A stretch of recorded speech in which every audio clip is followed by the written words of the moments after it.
अनिरुद्ध को जैसे सृष्टि की प्लानिंग के बारे में पता चलती है कि वो तेजस को उसका भेष बदल करके वापस जानक से साथ में शादी करने के लिए लेकर के आ रही है, तो सच में ये नई प्रॉब्लम से क्रिएट करती है। खैर बात करें एपिसोड की स्टार्टिंग की, तो नदी किनारे से होती है जो रस्मों में अब उसको सफेद साड़ी पहन करके अंदर जाना होता है, तो साहब इसे पहनने से मना कर देती है क्योंकि वो जानती है अनिरुद्ध जिंदा है और ये रस्में मृत हो जाने की बात की जाती है। अब ना चाहते हुए भी सृष्टि को लेकर के चली जाती है अंदर में, जहाँ पे जनक अब डूबने लगती है और अनिरुद्ध से देखा नहीं जाता और वो कैसे भी करके सारे बंधनों को तोड़ करके जनक को बचा करके बाहर लेकर के आता है। लेकिन जब होश आता है तो सृष्टि ये चाहती है ना कि किसी को पता ही न चल पाए कि मैंने जानबूझ करके हाथ छोड़ा है, तो वहाँ पे बहाने बनाने लगती है कि जनक तुमने मेरा हाथ क्यों छोड़ा। घर वालों को भी शक होता है कि कुछ तो गड़बड़ है, कहीं सृष्टि ने जानबूझ करके हाथ तो नहीं छोड़ा ना। लेकिन अब शाम को फिर से एक रस्म होती है जिसमें दियो को नदी किनारे छोड़ करके वापस घर आना होता है और वहाँ पे ये ऐसा ही करते हैं। लेकिन ये रस्म खत्म होने के बाद में सृष्टि डायरेक्ट यहाँ से पहुंचती है तेजस के घर पे और वहां जाने के बाद में वो साहब बोल देते हैं कि तुम्हें किसी ऐसे लड़के का जुगाड़ करना हो जो तुम्हारी तरह हुबहू दिखता हो, जिसे हम नकली दूल्हा बना करके ले जाएंगे और अंत समय में उसे भगा तुम्हें उसकी जगह पे जनक से शादी करनी होगी।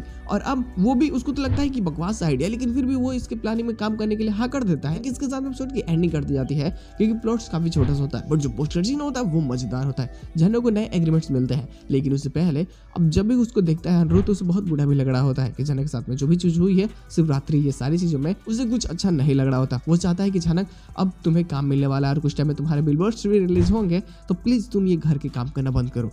लेकिन अब कहीं ना जनक को थोड़ा सा जलन होने लगता है। बार बार अर्शी को ये बोलता है ना मेरी फियांसे मेरी मंगेता, मैं उससे प्यार करता हूँ, मैं उससे शादी करूंगा, तो ये भी बोलने लगती है ठीक है मेरी भी जब शादी हो जाएगी, मेरे दूल्हा के घर चले जाओगे तो ये सब मैं छोड़ दूंगी, अब चिंता बिल्कुल मत कीजिए। अब बूढ़ा तो इसे भी लग रहा होता है कि देखो तुम ये सब बातें मत करो, ठीक है। अब अर्शी भी वहाँ पे सब बातें सुन रहे होते हैं, तब तक वो सभी लोग आ जाते हैं कंपनी की तरफ से और इसे फिर से साइन कर लिया जाता है। लेकिन हाथ में झाड़ू देख करके उनको बहुत अजीब लगता है कि आप घर के काम कर रही है। तो वहाँ पे अनिरुद्ध जो उसके लिए तारीफों का पुल बांधता है ना, सच में बहुत ही ज्यादा मजेदार है कि ये तो ग्राउंड लेवल की बंदी है।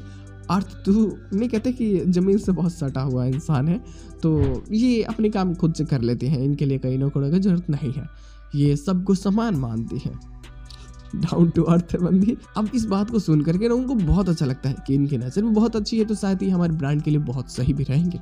साइन करने के बाद में फिर से शूटिंग होती है, लेकिन उससे पहले तेजस जो भेष बदल करके घर में आता है एज अ इसकी केयरटेकर। सच में मजा बहुत ज्यादा आने वाला है और बवाल भी क्रिएट होगा। शादी से पहले क्या तमाशा, हालांकि जो अनिरुद्ध प्लानिंग बना रहा होता है कि राहुल आएगा, उससे पहले तो यहाँ किसी और को ही लेकर के चला आता है तेजस। मजा तो आएगा यार, बवाल भी क्रिएट होगा।